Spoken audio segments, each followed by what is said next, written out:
Sa isang liblib na barangay sa Marag Valley, aming pinuntahan ang nagsilbing kuta daw ng mga nice people around nung panahon ng paghihimagsik. Medyo delikado talaga ito. Nasa ating mga hita na yung taas ng tubig.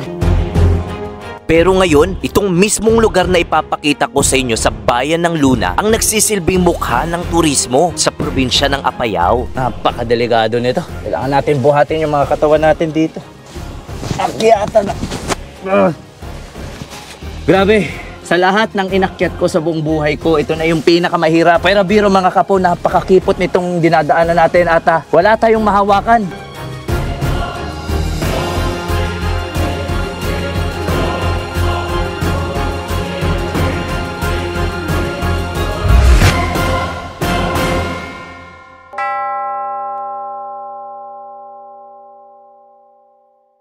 Good morning! Ito na ang ating continuation dahil kahapon nga ay hindi na natin pinagpatuloy ang ating paglalakbay dito sa probinsya ng Apayao dahil kahapon habang tayo'y papunta ay bumuhos yung malakas na ulan.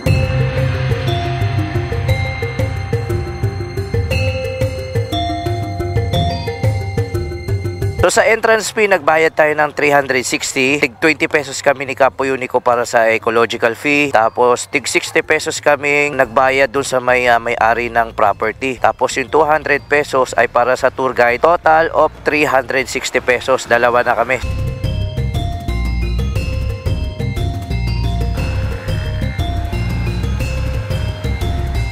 At sa kasamaang palad, dito sa mismong starting point kung saan sana tayo maglalakad, paakyat dun sa may rock formation, ay bigla na lang bumuhos yung ulan. Kinalulungkot ko sa inyo mga kapo na hindi muna natin to aakyatin ngayon. Negative na tayo, ayan na yung malakas na ulan. Magiging mahirap ang pag-aakyat natin dahil basa yung mga bato. So nag-decide na kami na dito na humanap ng matutuluyan sa mismong barangay. So maraming salamat po kay Kapitan Leonila Udipa, ang punong barangay dito sa Barangay Marag. Maraming salamat po dahil pinatuloy nyo po kami at pinaintulutang matulog ng isang gabi dito sa kanilang multipurpose. So dito na tayo natulog sa pinaka-barangay hall nila. Maraming salamat po ulit sa pagkup sa amin ng isang gabi dito sa inyong multipurpose center. At ngayon maganda na yung sikat ng araw, ay pagpapatuloy na natin yung naudlot nating adventure kahapon. So ano pang inihintay natin dahil na-excite na akong makita itong Dupag Rock Formation. So let's go!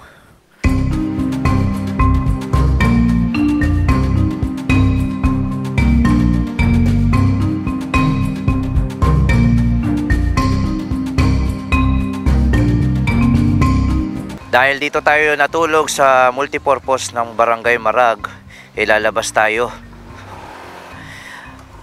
At dito tayo ulit liliko mga kapo. Yan, babalik ulit tayo sa ating pinuntahan kahapon. Ganun pa rin yung ating mga pagdadaan ng ruta. Sementado yung kalsadang dadaanan natin. Nakakataba ng puso dahil kahit kami po ay mga dayuhan dito sa kanilang barangay, taos puso po nila kaming tinanggap. Mula pa po kami sa Parañaque at Bulacan. Pero grabe yung init ng hospitality ng mga taga Barangay Marag. Maraming salamat po.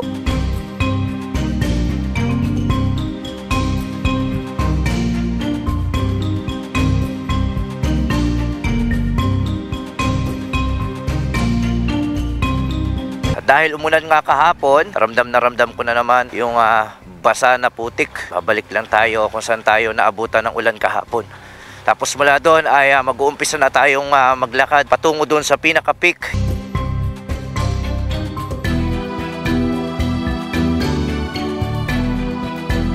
Ito na yung medyo maputik na parte ng dinadaanan natin. Lumulubog tayo dito. Tsaka may malaking kahoy dito na nakaharang. Maisan pala itong nasa gilid natin.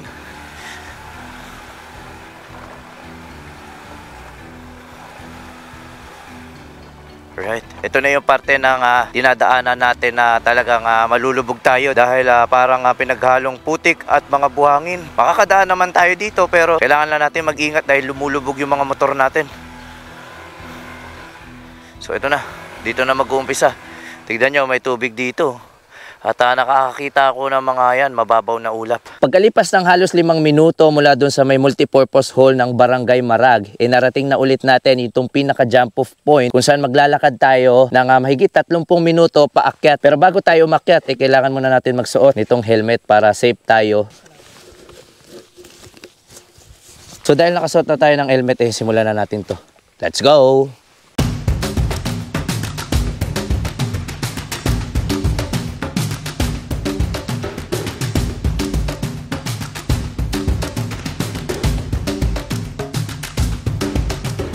Tapos may magiging problema agad tayo. Hindi pa tayo nakakalayo kailangan na ata natin magubad ng mga sapatos at medyas. Hanggang saan ang tubig pwedeng umabot? Hanggang dito. So posibleng umabot yung tubig sa ilog hanggang ating hita. Talagang mababasa tayo kaya kailangan natin magubad ng ating mga sapatos.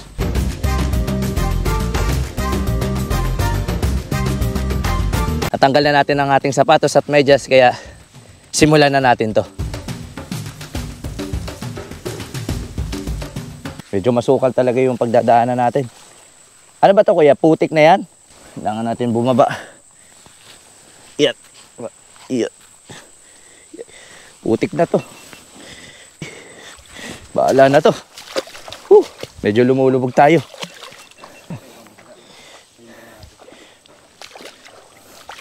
Ito na.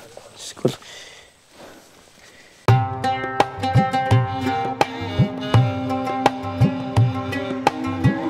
So yan, batawid na tayo sa mismong ilog.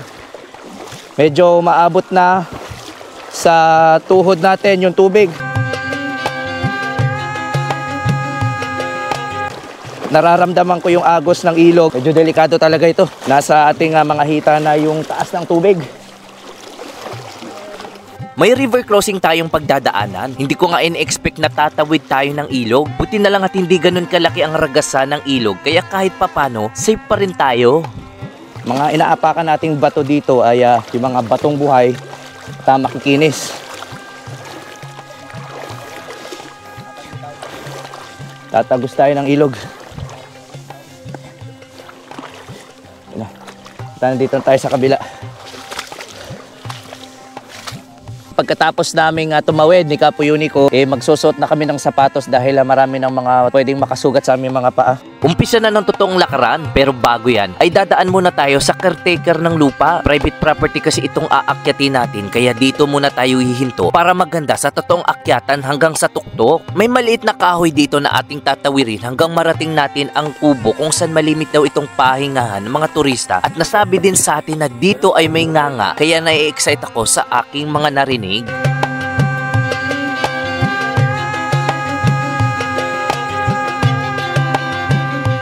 Hindi man ito yung first time na titikman ko ito, pero susubukan natin kung paano gumawa ng isang nganga. So, ito na. So, ito na yung nganga. So, anong tawag nyo dito, kuya? Gawid. Gawid. Tapos, itong to yung dahon? Muskada kaya. Muskada. Ito naman ay? Buwa. Buwa. At saka meron pa pala. Ito yung tinatawag nilang apog. So, ito yung mga ingredients para gumawa ng isang nganga. Hindi man ito yung first time na titikman ko yung nganga, pero magpapaturo ko kung paano yung tamang pagbilog. So, kuya, sige nga, turuan mo ako paano mag-ano niya. So, kukunin natin yung pinakakalaman nitong buwa.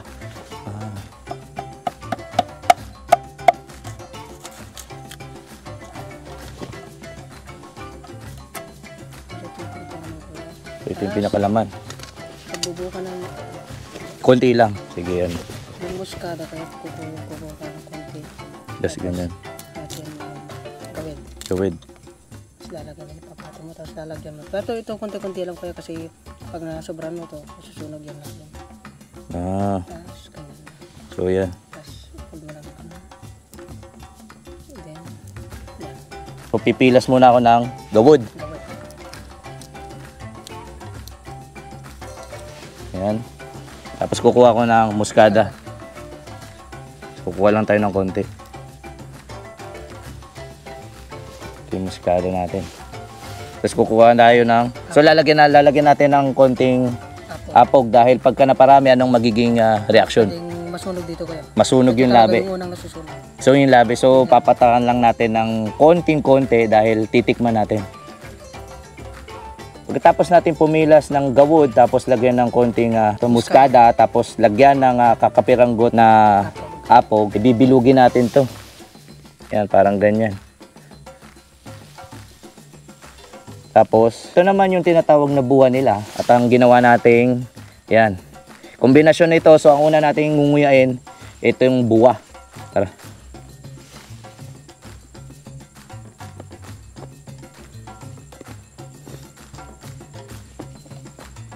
Ano, kailangan ko ba durugin? Durugin mo lang kuya. Paano ba nasa nyo to? Para malaman nyo kung ano yung inunguya ko para kung ngumunguya ng kahoy. Ang pait, mapait, matigas. Parang kahoy talaga. Tapos pagka durog na siya, kakainin ko na.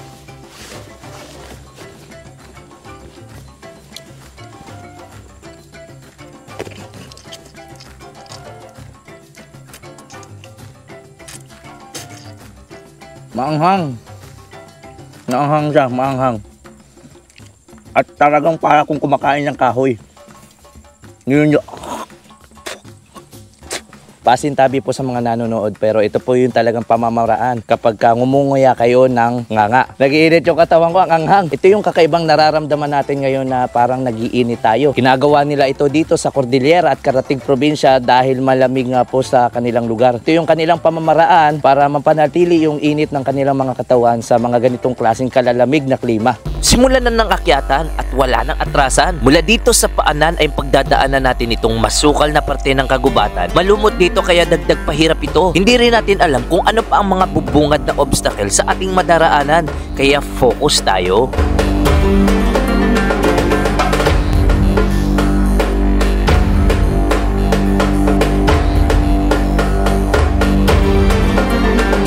So nagsisimula na tayong maglakad sa mga mababatong at madudulas na limestone dito. Yan, pinapahirapan tayo dahil may lumot yung mga bato dito. Kung sakaling ang pupuntahan nyo rin to at aakyat kayo dito sa may dupag, siguraduhin yung trek shoes kayo dahil kahit ako ay nadudulas na.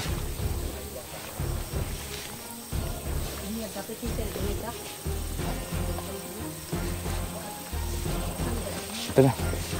Simula na, medyo madulas talaga.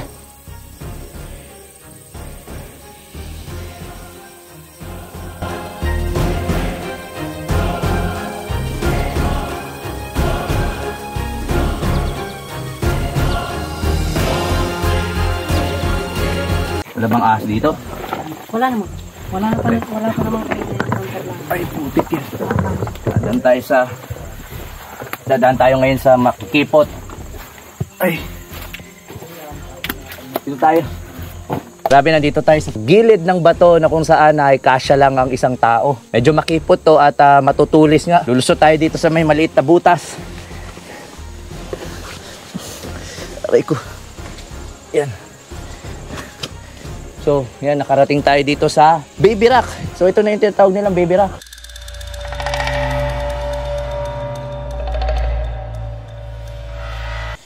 Sundan mo lang yung Ito. Dito tayo sa... Grabe to. So, halos hindi magkasya yung mga paa natin. Teka lang. Yan. So, tapos, dito tayo. Yan. Medyo kailangan talaga natin mag-ingat dahil itong mga bato na to ay talagang matutulis. Teka. Kailangan natin.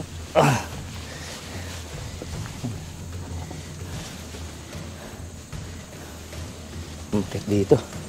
Grabe to. Pakipot to Pakipot ng pakipot. Nilagyan nyo lang talaga to? Nilagyan lang talaga ng mga bato para apakan? Okay. Kipot nito. Ay, Diyos ko, Lord. Grabe. Oo nga eh. Kung hahawakan natin itong mga bato, maaari tayong masugat. Baka iba to. Uy! Dumudulas talaga. Ayan, dumudulas tayo. Teka lang ha. Medyo madulas ka po. Meron ng dito sa parte. Kailangan natin bumelo. Pusang. Teka. Dito rin tayo bababa?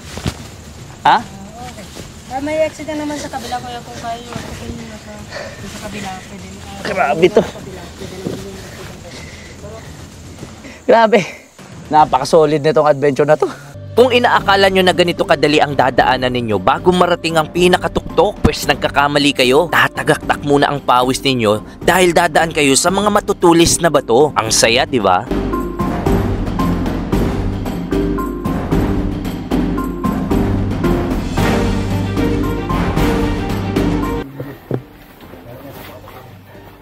So saan ang paa natin? Dito? Okay yan siya. Dito, wala tayong mahawakan. Napakadelikado nito. Napakadelikado nito. Tapos, dito. Yan. Walang Diyos. Kailangan natin. Grabe to. Para tayong pumupunta sa ibang dimension dahil malakas stilyo itong pinupuntahan natin.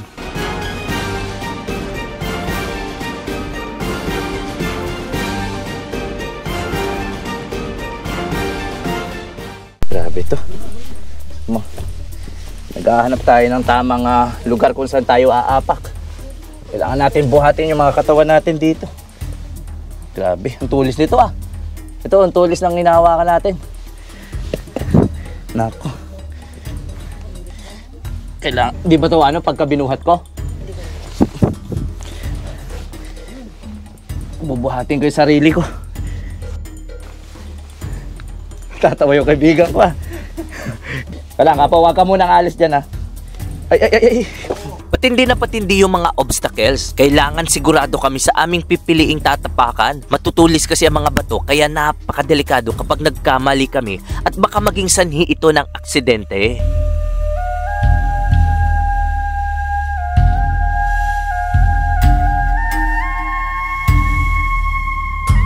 Sa sobrang pagod dito sa may parte ng Dupag, hindi namin mapigilan na magpahinga ni Kapo. Medyo malapit na daw yung pinaka peak ng Dupag pero nagpahinga na kami ni Kapo dahil grabe talaga yung mga tarik at delikado sobra yung mga bato dito. Konting pagkakamali lang pwede tayong masugat at maaksidente. So sa mga nagbabalak na pumunta dito ay kailangan physically fit kayo dahil kung gaano man kahirap yung pinagdaanan namin paakyat magiging 10 beses ang hirap dahil dito din kami bababa. Mas mahirap yung pabalik na gagawin namin dahil pagdadaanan namin muli yung tarik at mga matutulis na bato, nandun din yung lumot, mas mahirap at mas madelikado yung pabalik kaysa yung paakyat. Sa lokasyon na to at hirap bago maakyat, ayon sa mga lokal na ating nakausap, itong kinalalagyan natin ay minsan naging kuta ng mga rebelde nung panahon ng insurgency. Dito daw di umano naninirahan ng mga nice people around upang hindi sila matuntun ng gobyerno at ng mga sundalo. Dumating na tayo sa spot kung saan makikita natin yung final assault. At dito, pagdadaanan natin ang mas makipot na mga bato paakyat dun sa may peak.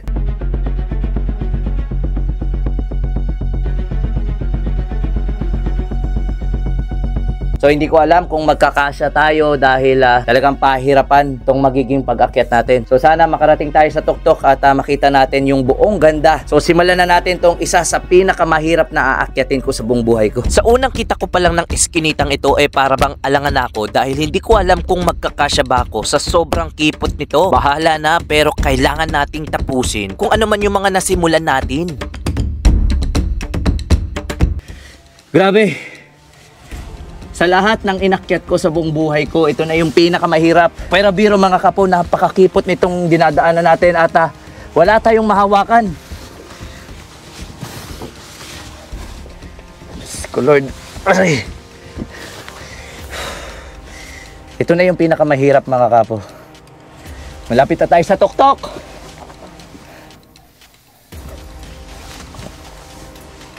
Ay, grabe to. Grabe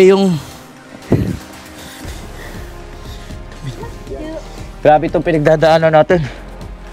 Konting pihit na lang, nasa peak na tayo.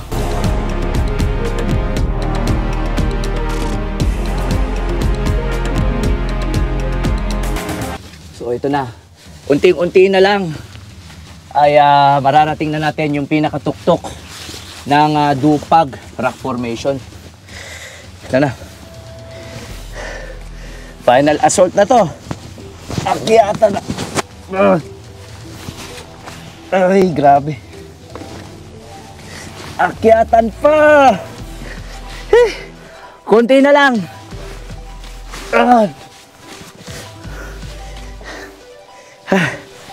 Ito pa. Narating na natin yung pinaka-peak dito sa may Dupag Rock Formation.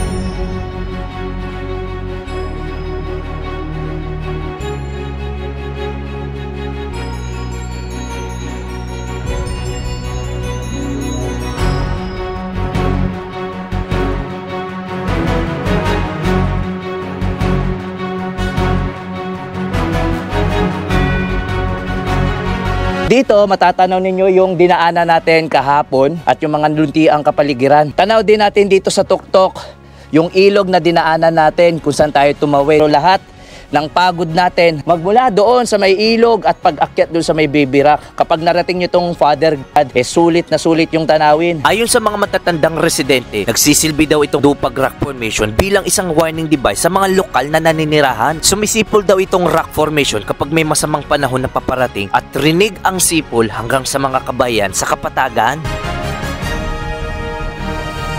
Grabe itong adventure na ginawa namin. Ito na yung pinakasulit at pinaka-extreme na ginawa ko. Napakadelikado nito pero sulit. Lahat ng pawis, lahat ng hirap at lahat ng makikipot na dinaanan natin. Kapag napuntahan nyo itong pinakatuktok, isang paraiso ang masisilip ninyo.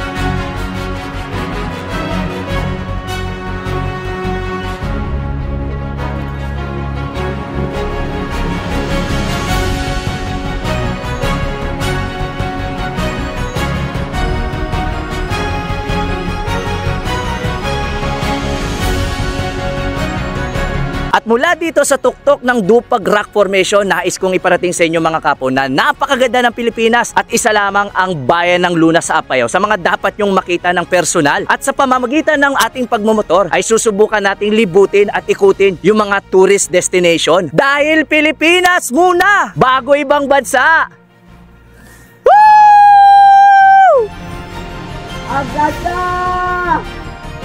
Mula sa dating kuta ng mga bandido, kita nyo naman kung paano binago ng batong ito ang pananaw ng karamihan pagdating sa turismo. Sabi nga nila, hindi daw makukumpleto ang pagbisita mo sa probinsya ng Apayao kung hindi mo aakyatin itong Dupag Rock Formation.